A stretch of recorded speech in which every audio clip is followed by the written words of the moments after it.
was really amazing to be promoted last night with the premiere of La Sylphide. It was very special for me.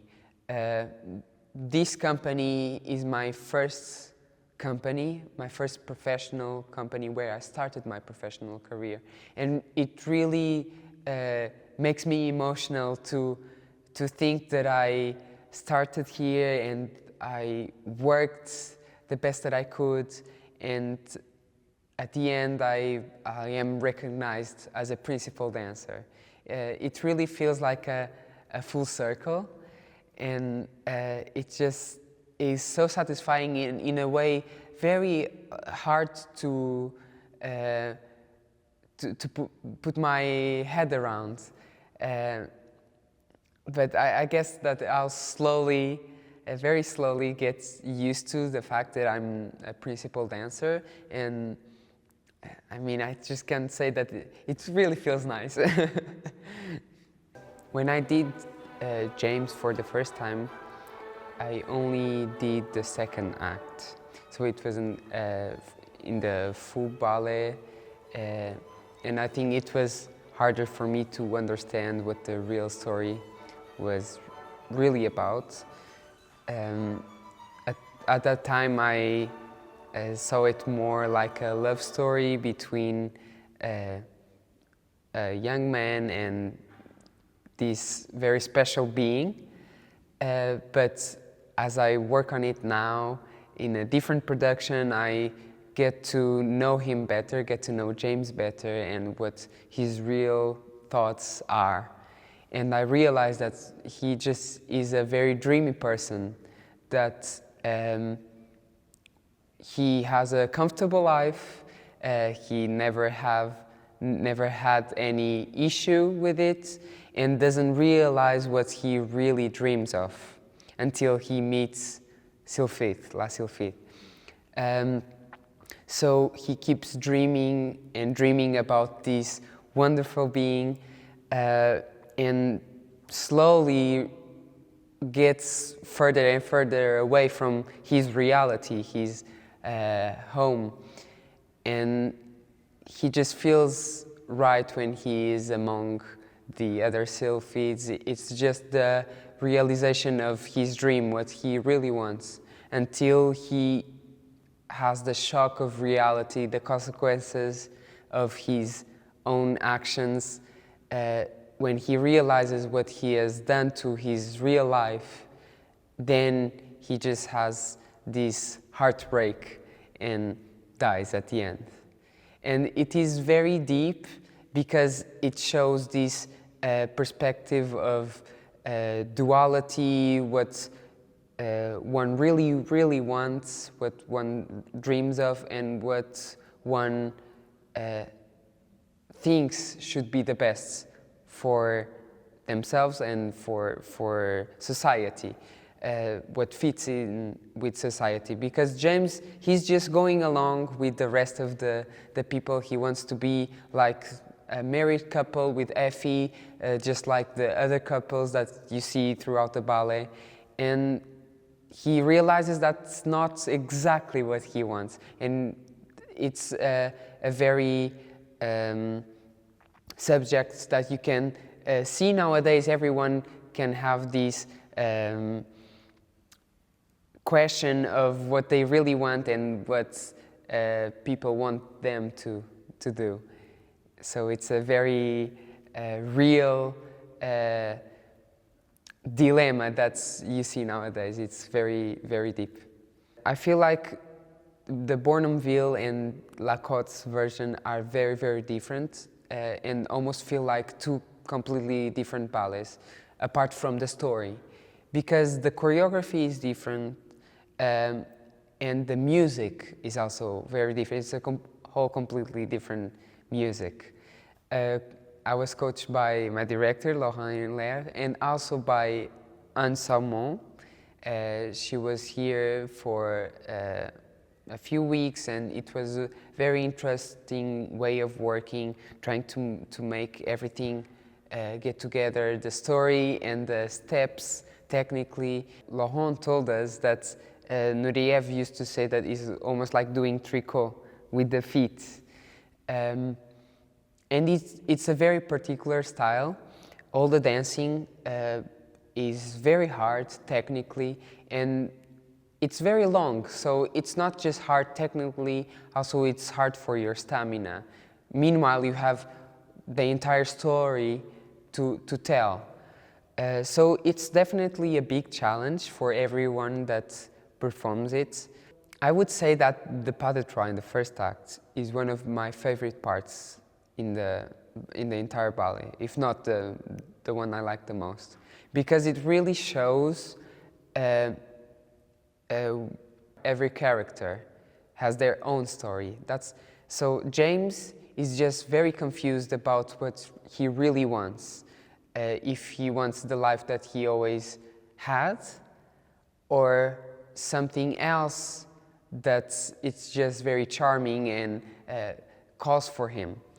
And on the other side, you have Effie that cannot understand what is going inside James's head, and La Sylphide, that in this case is just the imagination of James's thoughts, especially in this pas de trois.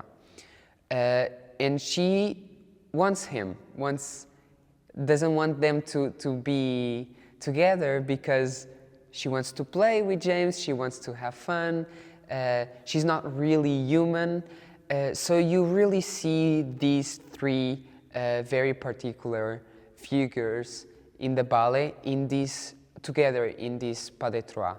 It is very funny that most of the roles I've done so far are the ones that have the sad endings that end up dying at the end. But in a way, I think those are some of the most interesting characters to explore as an artist. Such as Mercutio, I think, is one of the most complex characters in the entire world of ballet history. It is such a charismatic character that you have to show this life, this fun, this will of living, and to have fun, play with the extreme that at the end takes him to what he really doesn't want.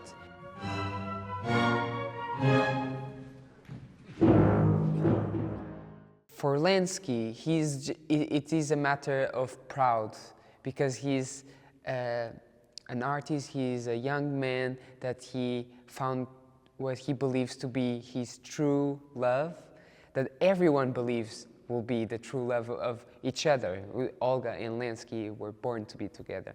And at some point, he just sees that his good friend starts playing with what is the most important for Lansky. And at the end, Onegin doesn't really realize that. And Lansky still wants to take it until the end. He lets his emotions boil and go over the top and ends up dying, and he knows that will happen because of his pride, and he still wants to do it. These are very human characters that are just so interesting to explore while you are not just performing, but all the entire process of rehearsing, getting to know your own character, your own Lansky, your own Mercutio. It is a very fulfilling experience. To my taste, I usually tend to prefer classical ballet to contemporary or modern for a specific reason.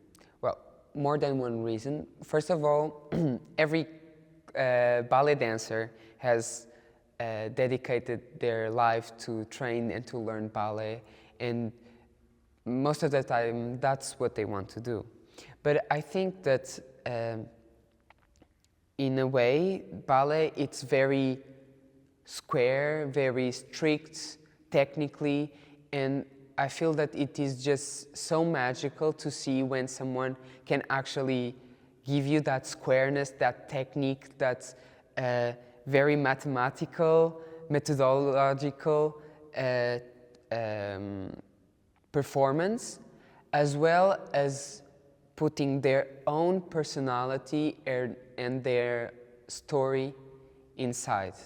I think it is something that you would say it's not so versatile, but as you see, there's so many classical ballets that you can perform and are completely different from each other.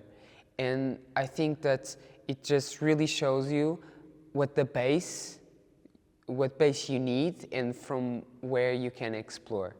But I really do think that all the contemporary and the modern are very, very important in order to be able to explore these different ways of classical ballet, because it gives you more versatility, it makes you learn new ways how to move, makes you learn also about yourself, and then you know what you can or you cannot explore while you're doing these other roles, other very different roles inside classical ballet. So I think the versatility is what you really need, and then from there you can explore the most.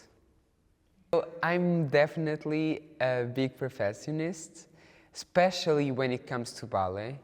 I really find myself looking every time for errors. And sometimes that's not so good, because I need to learn how to see the good parts. And most of the time it happens so many times that when I see a video of mine, I never like it when I just did it or when I'm working on it.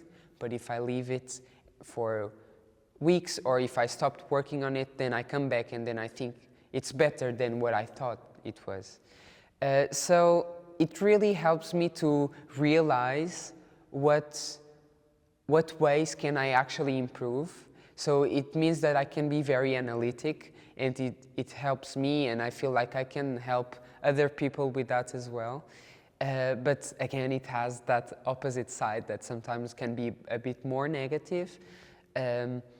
But I think I just have to know how to use it constructively. Yeah.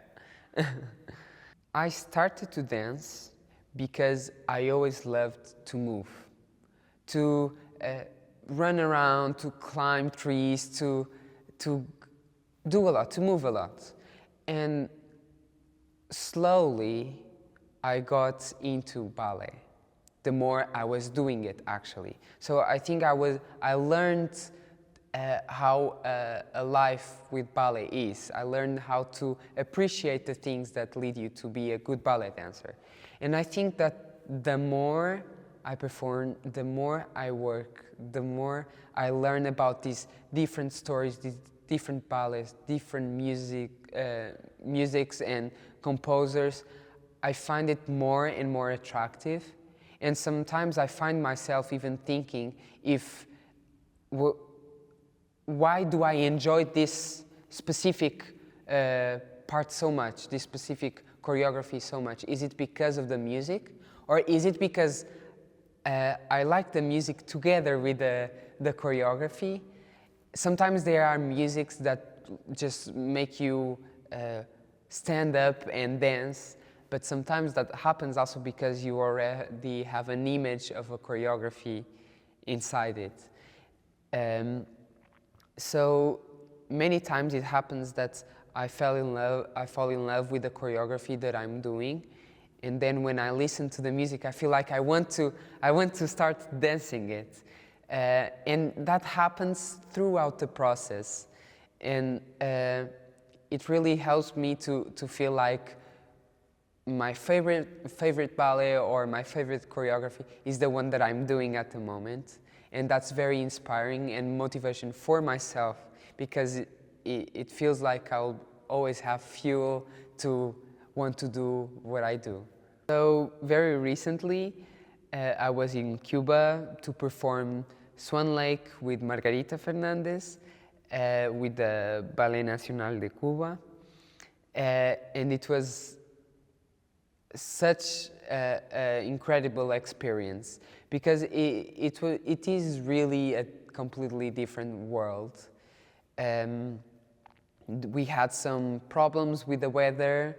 There was a hurricane, so our performance got postponed twice, and we ended up sharing the performance with some other guest dancers. So at the end, we performed the third and fourth act of Swan Lake.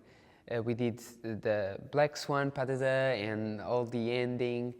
And it is just such a magical environment to be in. I feel like every dancer that is going to the festival really wants to go there. And you can really feel that when you're taking class in the company, in the Blue Studio that everybody knows. You really feel like you're going through a part of history. And everyone that is going there really wants to feel that Cuban motivation, that will to do stuff the best, sometimes the most that you can. And it really is inspiring to see that almost magically everyone gives you that energy. And it is really beautiful. As I grew up, I understood that there's so much more just beyond the company itself that makes me or any other dancer want to join. And things can change very quickly as well. So I really believe that I just want to be in the place where I can really take the most out of me, of my artistic person, to grow the most that I can. I really want to explore that. And I know that I always said that I want to be in the biggest company, but I really feel that there's no need to be in a company just because you want to be a certain type of dancer. I think that the dancers, they make themselves what they are, and if you know a dancer, it's because of what they do and not where they really are at. So I think that, again, I just want to be in the place where I can really create that dancer, that artist. I really want to take the best out of me, and that's all.